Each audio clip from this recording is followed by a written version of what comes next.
Greetings, YouTube. Welcome back for day 11 of Spoopyween. I will be continuing to read from John Keel's Mothman Prophecies, one of my very favorite books by my actual very favorite author. I am Shaggy Philaletheia.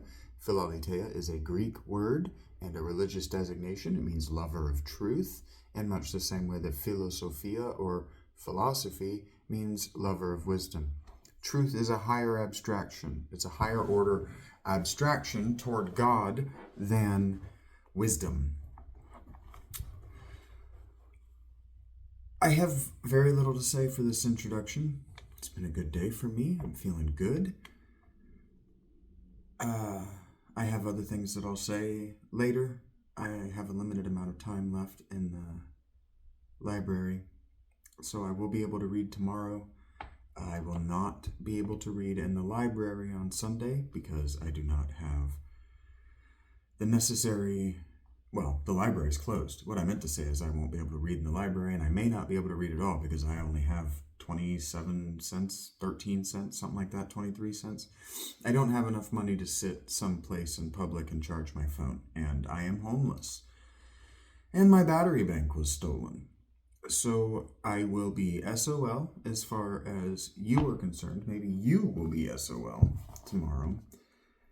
Not tomorrow. Sunday. Today is Friday. You may or may not get this uploaded on Friday. But we're going to go right at it.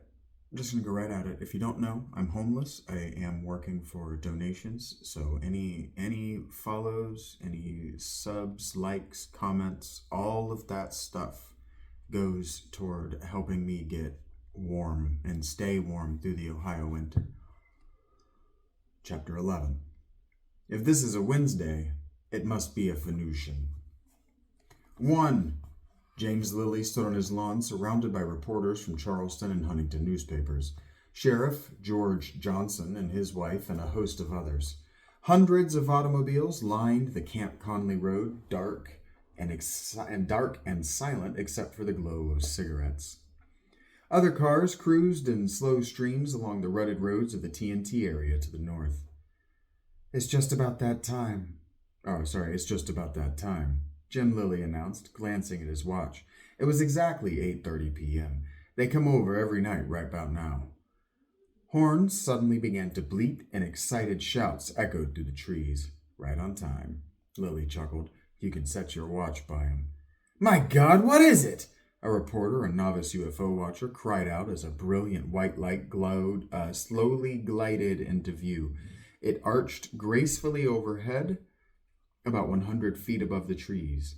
Car doors slammed up and down the road as families scrambled out of their vehicles to watch. Newsmen floundered with their expensive cameras. What in the hell is the matter with this? The shutter didn't trip. The light passed slowly toward Point Pleasant, the ground below lighting up in its glow as it passed. Where's that guy Keel? Someone asked. He's probably up there writing in that damn thing, someone else answered. A light plane suddenly circled over the TNT area, all its lights ablaze. Here comes Doc Shaw again, Jim Lilly laughed. Who's he think he's fooling?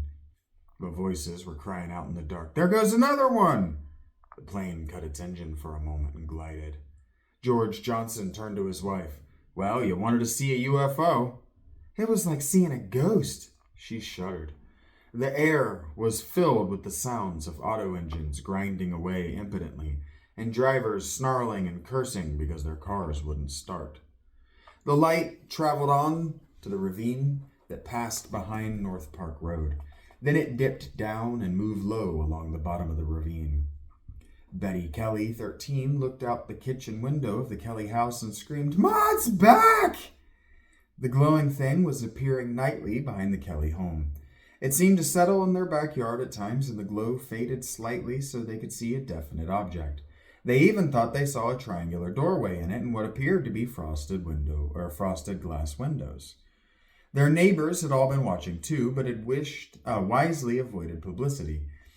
They didn't want their secret to become another Camp Conley Road or TNT area, their street rather.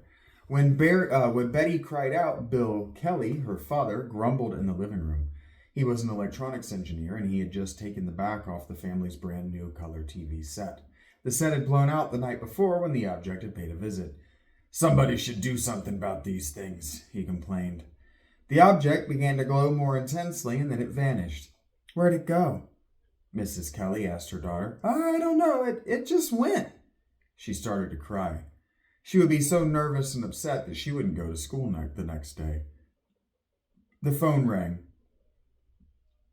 Bill Kelly looked at it as if it were a snake. He picked it up slowly, listened, and scowled, then replaced the receiver. His wife glanced at him expectantly. "Another one of those calls. Beep, beep, beep," he nodded. On top of a hill east of Point Pleasant, Mary Hire and I stood by our cars looking down at the village. "Where'd it go, John?" I was straining my eyesight through a cheap telescope. "I think it went down that ravine by North Park. I can't see it now. At least it was right on schedule." Flickering red and green lights suddenly appeared. "A plane," I noted.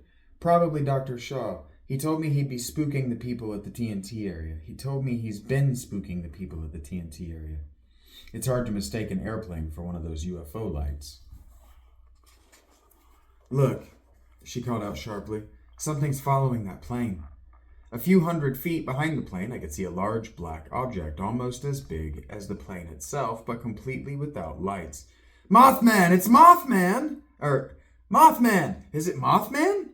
I fumbled with my telescope. It's very difficult to zoom in on an object in the night sky with a handheld telescope. I couldn't even locate the plane. The plane crossed the river and headed for the Gallipolis airport. The thing following him was quickly lost in the black sky. We returned to Mary's office and found all the phones ringing. People were seeing flying objects all up and down the valley. Some had probably just seen the good doctor's nocturnal sortie, but others described what sounded like genuine UFOs. That was April 5th, 1967, a Wednesday. I had collected and analyzed some 700 UFO reports from 1966 and discovered that the greatest number of sightings, 20%, took place on Wednesdays. I called this the Wednesday phenomenon.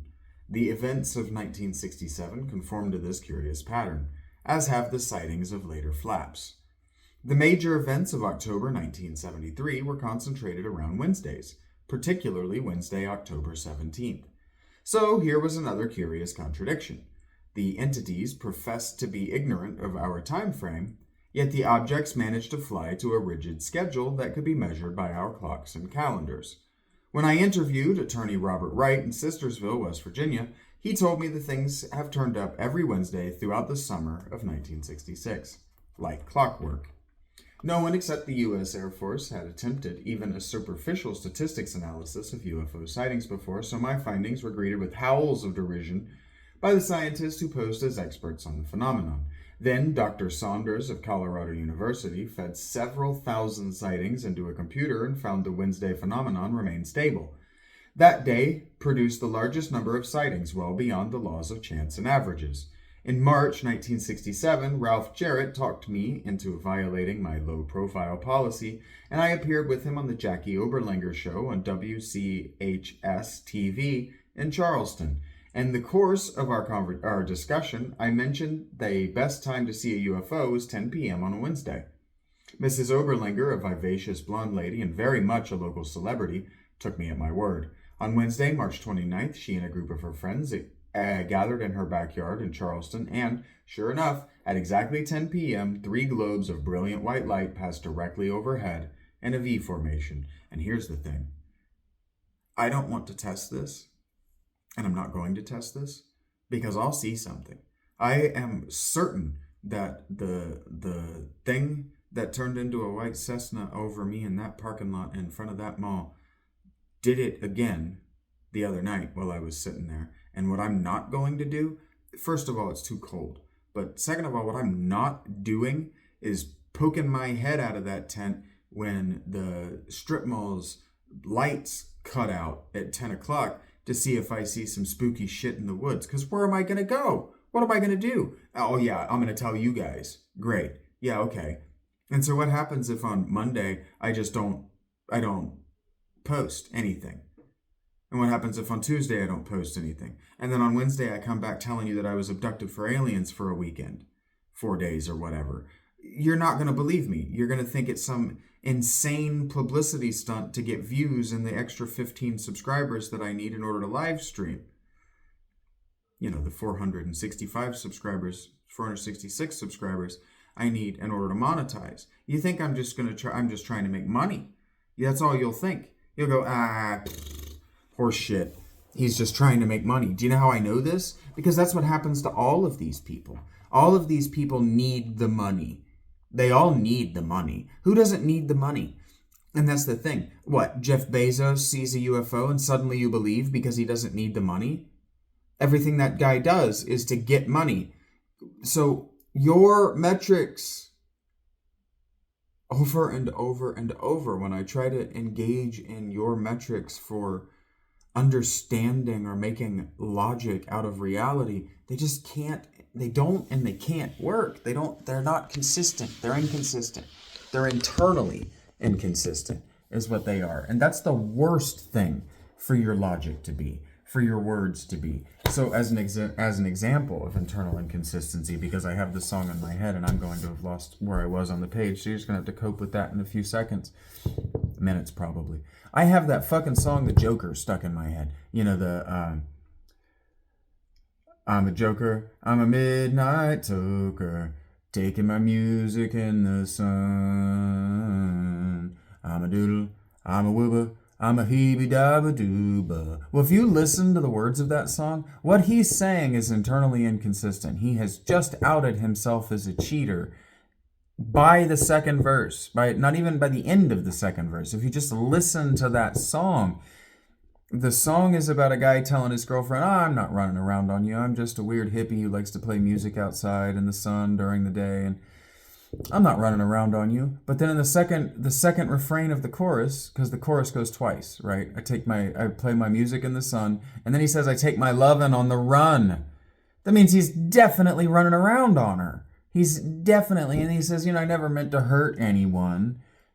Yeah, he's being irresponsible. And he's telling this woman that he's not being irresponsible and that he has feelings for her and that she matters to him and that he's not running around on her. All these things that he's definitely doing, and he's internally inconsistent. You can tell he's being internally inconsistent through the course of the song. He's internally inconsistent.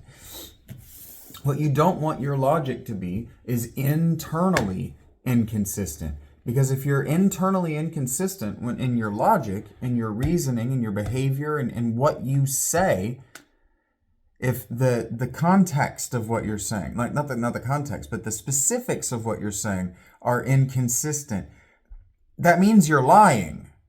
It means you're lying and you're trying to hide something. Don't do that. Don't do it. I don't even remember why I started talking about logical inconsistency. Oh, your metrics for measuring or determining truth, whether it be the truth of whether I'm a good person, a nice guy, a bad person, whatever. Not even just about me, about everything. Your metric for determining whether John Keel is lying to you is internally inconsistent, which means that you can't get a quality product out of it. It's inconsistent. That means that your chance at best, 50-50 at best, whether you can make good decisions with your using the metric for determining reality that you have. And what that means is that you're nowhere close to 50-50. By the rule of threes, you're not even close to 33. 1 in 3. You have an infinitesimal. Anytime you make a good choice for yourself, anytime you do anything right, anytime you get the right answer on a test, anytime you do anything right, good, whatever, it's entirely by accident. You have no calculus for arriving at good decisions. Do you understand what I'm saying? We need to work on that with you. Well, speaking of internal inconsistency,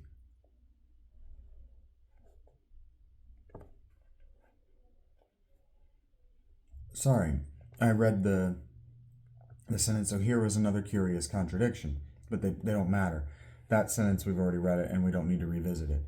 The Wednesday phenomenon works. I've been studying it for years and still can't see why it works. Researchers in other parts of the world have now followed my example and found similar patterns in the sightings in their own countries.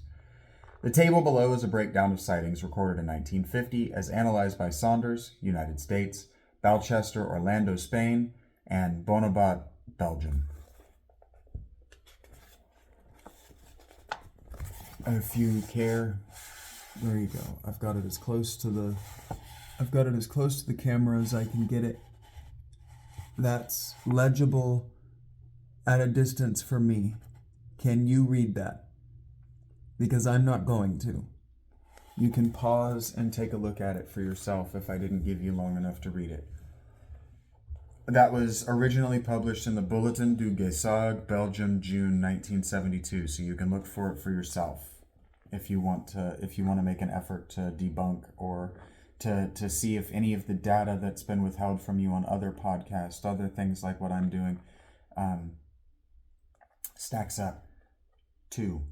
Soon after arriving in Point Pleasant and getting a handle on the scope of the situation, I phoned the Lockburn Air Force Base in Ohio and outlined what was happening to a Lieutenant Hoffman, the base UFO officer. He was very polite, but he was also disinterested, and it was clear the Air Force was not going to launch any kind of investigation. Perhaps an investigation was already underway. As I wandered around Main Street in early April, I noticed a surprising number of strangers who didn't seem to fit in. They had the indelible look of federal officers, conservative ties, square clothes, recent haircuts. There must have been 50 or 20 of them. I just can't read. 15 or 20. I'd never heard anybody use the idiom, the high number or a smaller number. I was like, there's a big difference, and there must have been 50 of them, or maybe 20. That made me think of Neebs, actually. There's a moment, I think it's in Ragnarok, where Simon is getting at him for that because Neebs always overestimates the numbers of things, and it always drives Simon crazy. And so he goes, there must have been 50 of them. He goes, there were 8. Well, there were probably like 12. I'm like, yeah. I thought that's what happened there. Sorry, there must have been 15 or 20 of these indelible-looking federal officers with conservative ties, square clothes, and recent haircuts. Maybe I look like a cop. Maybe that's why people look at me, because of my recent haircut. Maybe that's because maybe they think I'm a cop.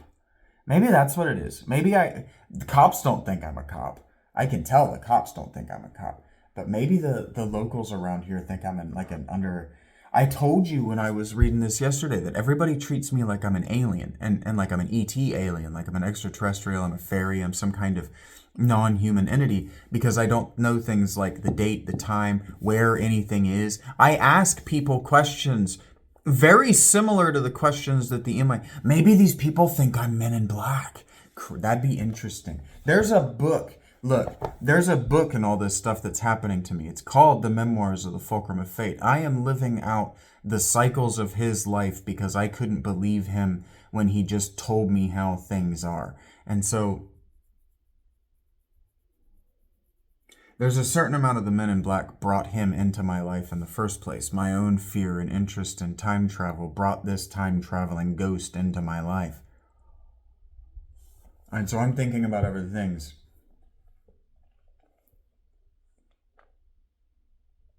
Sorry.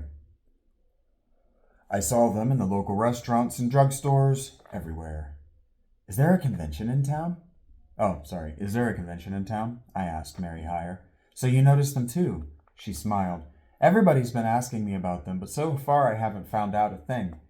I decided to trap one of them into a conversation, but they all vanished before I could do so. One night, Roger Scarberry, Steve Millette, and myself were driving around the TNT area when we came upon a large black Cadillac parked in the shadows. I slammed on the brakes, got out of the car, and walked over to the other vehicle. A well-dressed, distinguished-looking man was sitting behind the wheel, holding a microphone in his hand. I tried to engage him in a conversation, but he would only grunt. Obviously, he wanted to be left alone. I never saw him again. My days were spent tracking down witnesses, and in early evening I could cruise through the TNT area before going to 5 Mile Creek for sky watches that usually lasted until 3 or 4 a.m. That's very interesting. I was talking with the lady on the bus about the cops in this town. And I said, I said it exactly like this. This is what I said. I said, exactly. I don't want to sound like I'm being like this, but the cops in this town behave as though it's the 1970s. And they just get to be these secret police walking around in obvious soldier uniforms, acting like assholes because they're the only people with guns or a violent past. And here it is, the 1960s, and this is just what cops and federal agents were like. They just treated us like we were an occupied nation.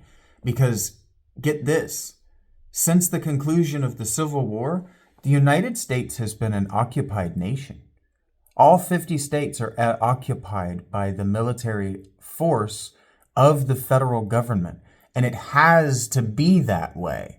Because if it's not that way, one state is going to reinstate slavery and another state is going to make it okay to go to war between the states. And what's going to happen is the states are going to start gobbling each other up like the tribes of Israel were doing before Assyria gobbled them up. And there's a way to read Assyria. If you read Ezekiel, there's a way to read the Semitic speaking Mesopotamian people as tribes of Israel.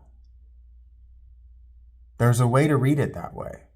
And so languages, people who speak the same language, constantly churn to gobble each other up to be the master race of the language. And so if the federal government didn't hold you at the point of a gun with the FBI, CIA, and the actual military, you would behave like a monster. The federal government has to behave like that. And now cops, local cops, these cops in Zanesville do not need to be this aggressive. I did not need to pass 5 cops as I traverse not even the entire diameter of downtown. They don't need to have that many people patrolling. The reason they have that many people patrolling isn't because this is an unsafe town. If you're poor, or even if you have a little bit of money, no one's going to rob and mug you. That's not going to happen. No one's going to burn down your house or break into your house or hurt you or none of that stuff. Unless you're a lawyer. There are a lot of lawyers in this town that have made a lot of people destitute. And there are a lot of people that talk about how they want to hurt these lawyers. So the lawyers have to walk in groups. They have to have constant police surveillance. And you can see as I walk down the road, the lawyers will stop. They'll stop before getting on the, not while I walk down the road, while I walk down the sidewalk. They'll stop before getting on the sidewalk. Because I have every reason. There is one lawyer in this town that if it were pre-modern context, I have every reason to hunt down and murder. I'm not going to. Why would I do that? First of all, I put it on tape that I have reason to do that. And so that's just a conviction. It's conviction for premeditated, which means I get the death sentence. So I'm not doing that. Not in a town that's an obvious tyranny, but yeah, I said it out loud. I don't want to sound like I'm that guy, like I'm that big city liberal, or like I went to Berkeley and then I've come to Ohio to pretend to be homeless so I can write a book about how shitty conservative government is. No, because this isn't conservative government being shitty. Conservative government is Christian government, and Christian government understands that the way you thrive as a nation, as a city, is to feed your poor, house your homeless, take care of your widow, and care for your sick. Because if you take care of your widow, she will raise your children to be in love with your state. And so what you have is this city, what you have at this city is an entire city filled with people that hate this city but can't leave.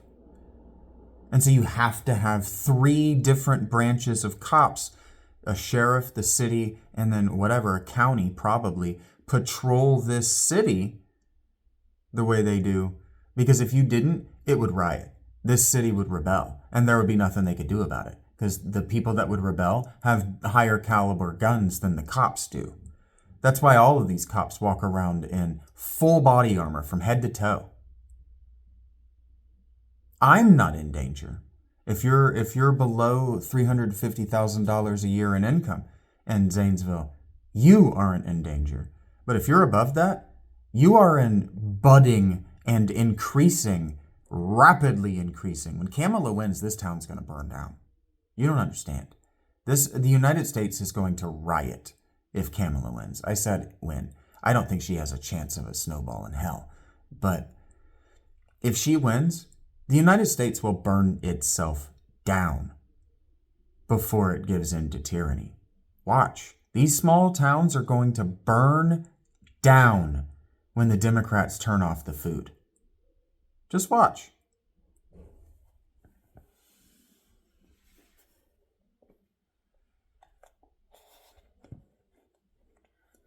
My days were spent tracking down witnesses, and an early evening I would cruise through the TNT area before going to 5 Mile Creek Road for sky watches that usually lasted until 3 or 4 a.m.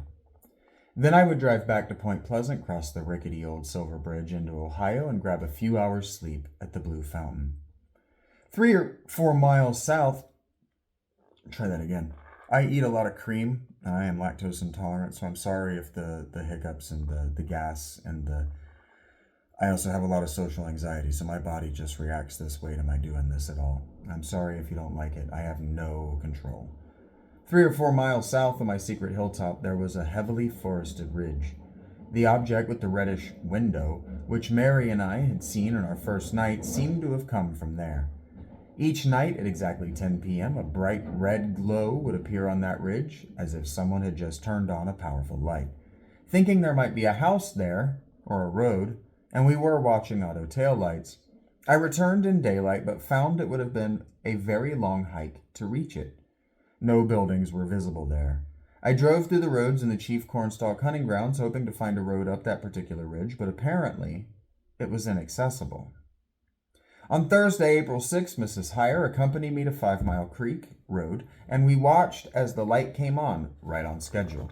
Suddenly, we saw an identical type light behind the trees north of our position in the very spot where I had seen the glowing disc descend. I knew there were no houses or roads in that direction. We divided our attention between the two lights. Both seemed to be moving through the trees very slowly. I got out of the car with my flashlight and flashed it 3 times in the direction of the southern ridge. An instant later, there were 3 extremely bright flashes. Mary nearly jumped out of her skin. "They answered you," she declared.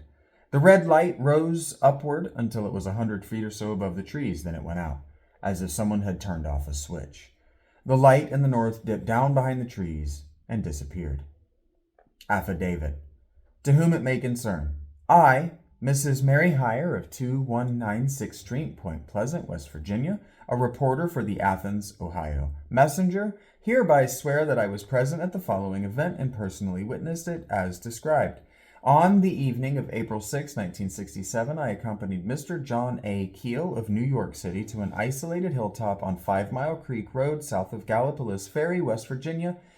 Shortly after 11 p.m., I observed a pale red object of undetermined size moving in a controlled manner slightly above treetop level over a hill about 500 yards south of our position.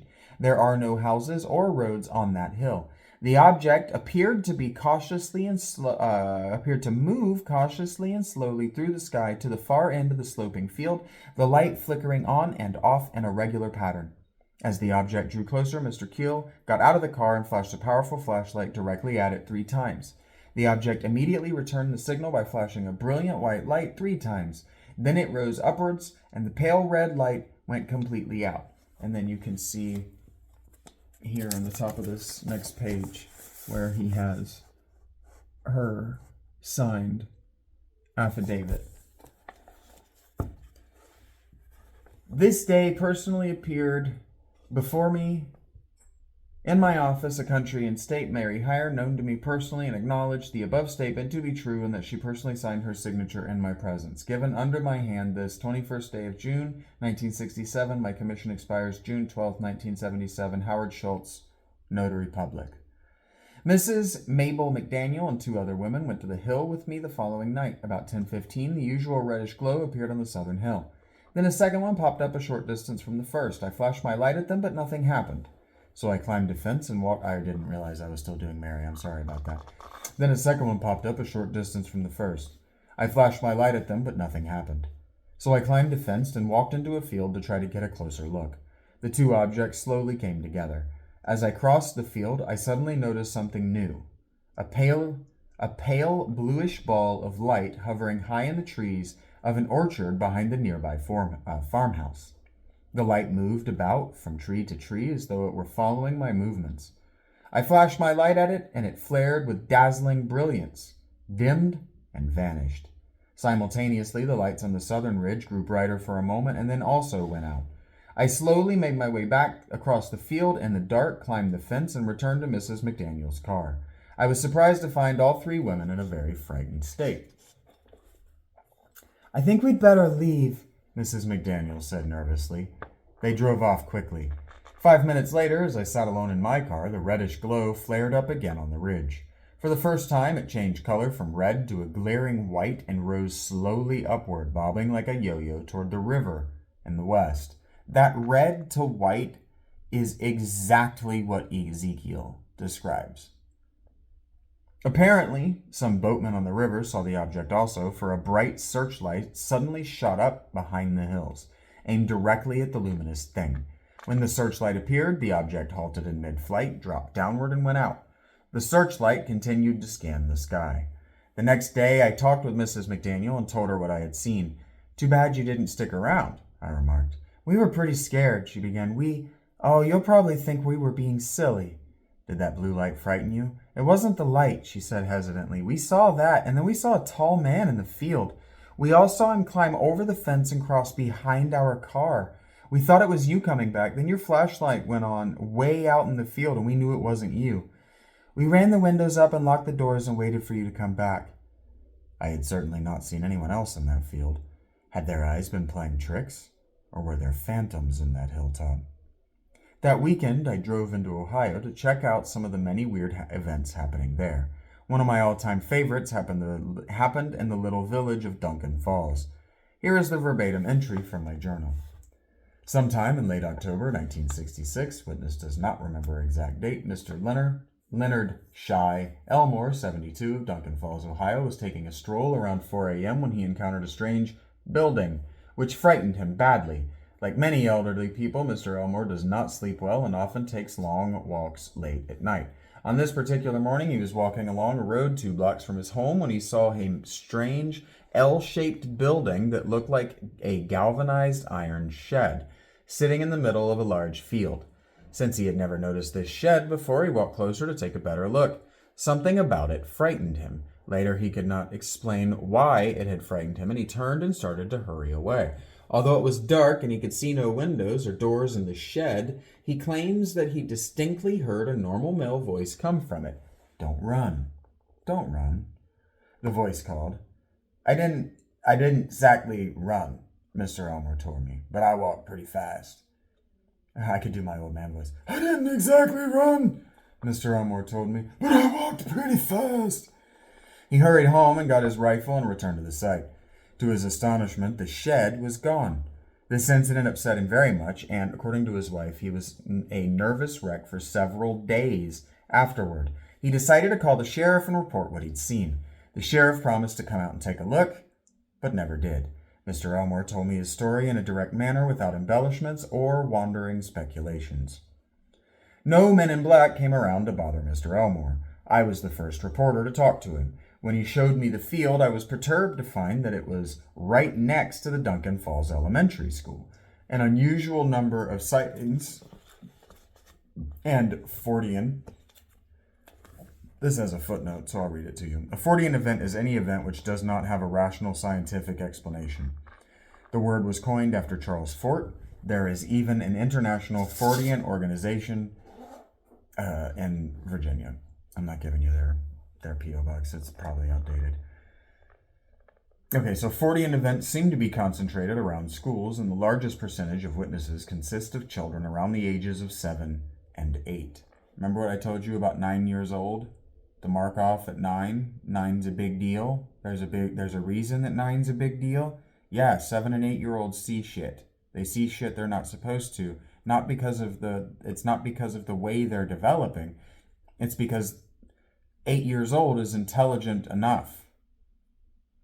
8 years old, your capacity at 8 years old is as much of your capacity as most of you continue to use. 8 years old is old enough. 9 years old is when you get discouraged and to stopping. You can look this up yourself. You can just read these books. You can read about poltergeist. You can read about child psychology. You can read this stuff. 9 years old is the cutoff. And then it gets weird again between 13 and 16. And then 17, there's another cutoff. And that one's for girls. That one's specifically for girls.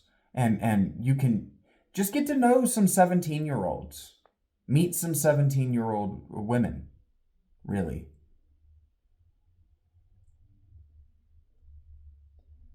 Look, I've worked a lot of restaurants. So I've known a lot of teenage girls as an adult man, gotten to talk to them, gotten to know what they're like, without wanting sex from them. And when you treat people as though they're human beings, that you're not trying to either be impregnated by or get pregnant, you start to notice patterns. You start to notice how we're all very much the same. Another statistical oddity is that the majority of the adults who claim their autos were pursued by UFOs or monsters are school teachers, especially teachers specializing in abnormal children. The very bright are the mentally deficient. This is why I was so interested in the West Virginia census takers, who were mainly concerned with the numbers and ages of children living in the Ohio Valley. End chapter 11. Thank you much for being here. I can't speak to the teachers and stuff, but I know there are a lot of ghost stories. At least there are a lot of ghost movies that want to center around teachers of small children and nurses of the mentally deficient, and of course the hyper intelligent. I was just talking with a friend of mine, and I keep talking to you about how my hyper intelligence comes off as extraterrestrial all the time. People think I'm an alien. People have often told me, you're a robot from the future or something. You're not even really human in the same way I am. And I'm like, right, I'm a fully realized adult human. I haven't even approached my potential because I've been holding myself back. If I got to my potential, if I came to completeness any time before now, I would have found no reason to stick around. You know, like, does Usain Bolt stick around at the finish line? Think about that. Like, if you've lapped the competition as many times as I've lapped you, what's the point in even waiting for the ceremony to acknowledge my victory? What's the point? I'm going home. I'm going to get stoned. I'm going to hopefully get some head and take a nap. Those aren't things I can do in this incarnation, in this part of my life. And you know, I'm going to end up doing shorts today. My next move is I'm going to do all my shorts from my notes from my morning readings, my morning study. Those seem to be really taken off. You guys seem to not care so much for my long form because it's long form and it's me feeling out what I'm thinking. But you very much seem to like when I just read what I have already thought. So that's encouraging. You don't know how encouraging that is. I went from maybe 5 or 6 views a day to I got 1,300 views yesterday. You guys are going to help me accomplish my goals. And so today I feel overwhelming gratitude for the strangers who have come into my life just to take a glimpse at what I'm doing. So thank you for that. Continue it. I've already told you to do it, but remember to like, share, subscribe, hit that bell.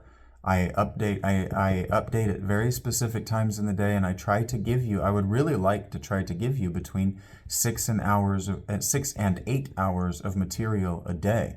Because I tell you what, when I lived your life, all I wanted was for a creator like the Around the NFL or the Astonishing Legends or Neebs or Joe Rogan or any of the podcast creators who are making real money, the kind of money like Good Mythical Morning goes on, routine vacations to expensive foreign nations.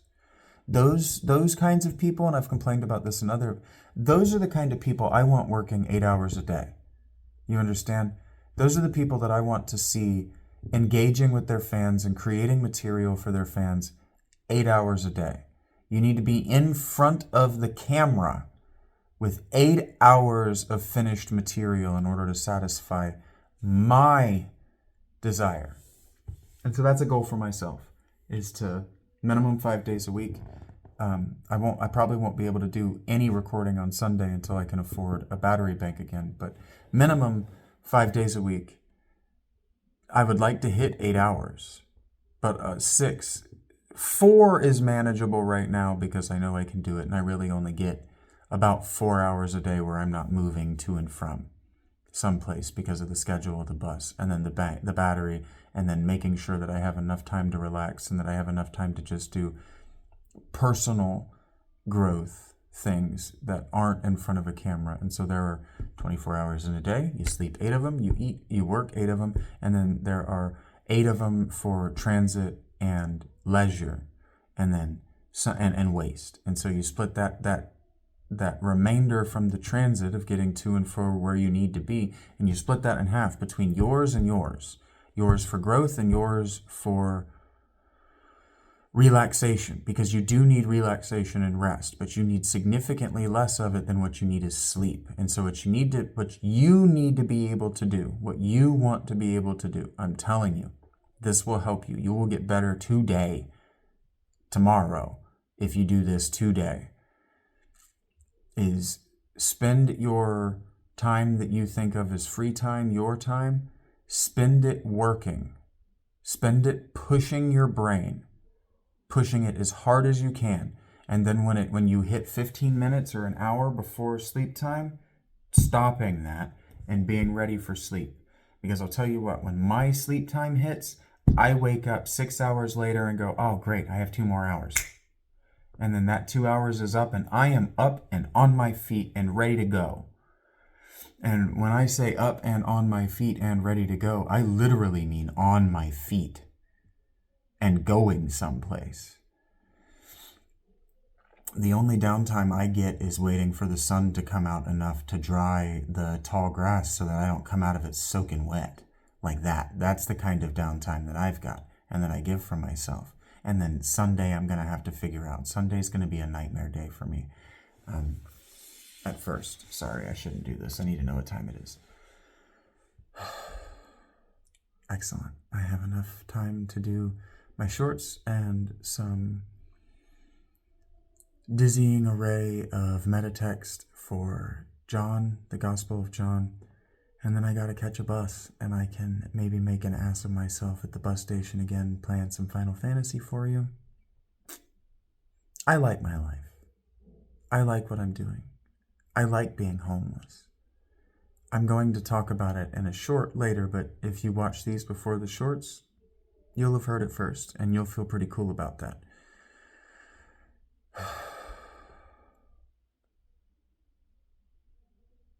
I forgot what I was going to say. It's just gone. Because it needed to be in a short. It needed to be focused. I have a phobia, a pathological terror of hypothermia, freezing to death and dying. And it was about 36, 37 degrees last night Fahrenheit. Same with the night before. It's going to be that cold again tonight. I am engaging my fears. And then I'm reading to you a book that started my very real terror.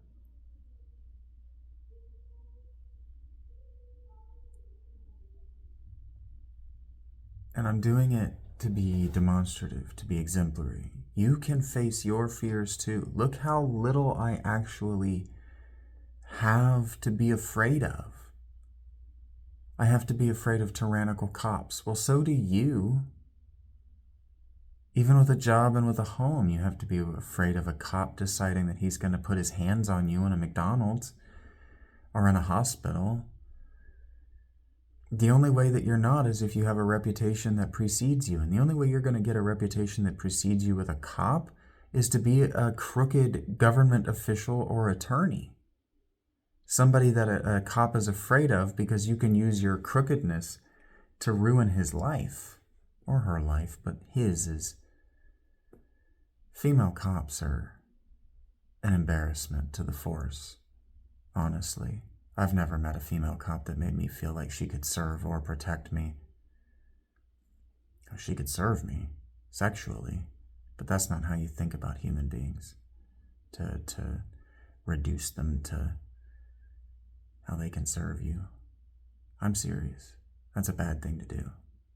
So don't do it. You find yourself doing it and go, no, that's a bad thing to do. Let her live her life. Yeah, sure, she's a waste of space. And sure, she's a fucking DEI hire. And sure, she's affirmative action, even though that's been canceled. But whatever. If you live in a safe city, your cops don't need to get into violent altercations, and it doesn't matter whether she can protect me. And the way you live in a safe city is by not withholding food, homes, healthcare, jobs. Easy. Done. But only do the Democrats do those things. Only communists think to choke food off to get you to comply. Only Marxists and communists and even the I'm thinking about even Nebuchadnezzar, like every example of an evil king, none of them choked food off. You understand? They choked other services off. They choked social migration. They choked high-class goods off. They choked foreign trade off. They put tariffs on foreign trade with countries that are ripping us off. Them off. I'm thinking about Trump. Everything Trump wants to do is good.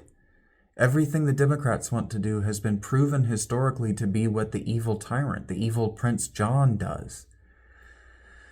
And so if you're willing to vote for them, it just means you don't really know anything. It means you haven't read anything. It means you don't know anything. And what that means in the context of not just 1776, but also the context of the Athenian Greeks, the democracy, early democracy, and the early stages of democracy, wherever it's laid down, is that you don't deserve the right to vote. And maybe this seems like a weird place to put it, but if you don't have like context to be thinking about these things I've been talking about today, like how spooky the government acts and how tyrannical the police are, and how evil your food banks are, and how willing the people around you are to steal from you if they think they can get away from it. All of this is wrapped up in the supernatural. The trickster loves this shit. The Hasatan, the God aspect the evil, the adversary, the unpleasant things aspect of God that walks around in the world and will touch people's lives just to do it. Well, he touches people's lives just to do it because he thinks it's hilarious. The devil, Lucifer, Azazel, they reach in, Beelzebul, they reach into your life to fuck with you because it's legitimately funny. And to be frank, I find it legitimately funny when I fuck with people. When you're smarter than somebody, it's just funny to watch them do dumb shit. But you know that. You've watched Candid Camera. You probably watch more prank stuff on YouTube than I do. I don't watch very much at all. You probably think like Punk'd and Jackass are funny. But why are they funny? Well, they're funny because it's funny to get off on people not knowing that they're being set up to look stupid. Yeah, these extraterrestrial, extra-human, never human, formerly human intelligences, insofar as they can outsmart us to make us look and feel dumber than they are, they think that shit's hilarious. Have you never read mythology? Do you not know anything about Loki? The only thing Loki gives a fuck about is making everybody around him look dumber than he is. But if you actually read the stories, he's not some genius mastermind. Everyone's just dumb. And so a lot of people want to claim, oh, I'm the Loki of this time period. I'm the Loki. I'm the trickster. I'm a this. I'm a that. And it's like the only way that you're similar to Loki is that you're just as dumb as everybody else. You just think you notice that they're dumber than you. You just think you notice that they're dumb. But you don't get to be Loki because Loki knew he was dumb too. Do you understand? And so I'm back to talking about metrics of intelligence and how your own metrics are internally inconsistent. You can't measure anything. Can't measure anything properly. And if you can't measure anything properly, that means you have no ruler. You understand that, right? It means you have no ruler. The term ruler is in the person reigning atop the government, and a ruler that has 12 inches on it, and then it's marked up into centimeters and quarters of inches. Yeah, that is the same word and the same concept, y'all. With bad metrics, you have no way to rule yourself. You have no way to reach up to the highest rule. Do better. You can. I can help. And I'm cheap. I'm actually cheap. I can help and I'm cheap.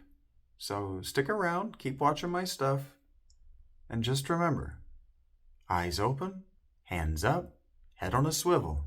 You're doing great. You could do a lot better. You're like 1% of the way to being adequate. But you'll get there. You got a long life left ahead of you. Thanks for being here. I'll talk at you soon. This has been Shaggy. I am Phil Alitea with day 11 of Spoopyween. Until day 12.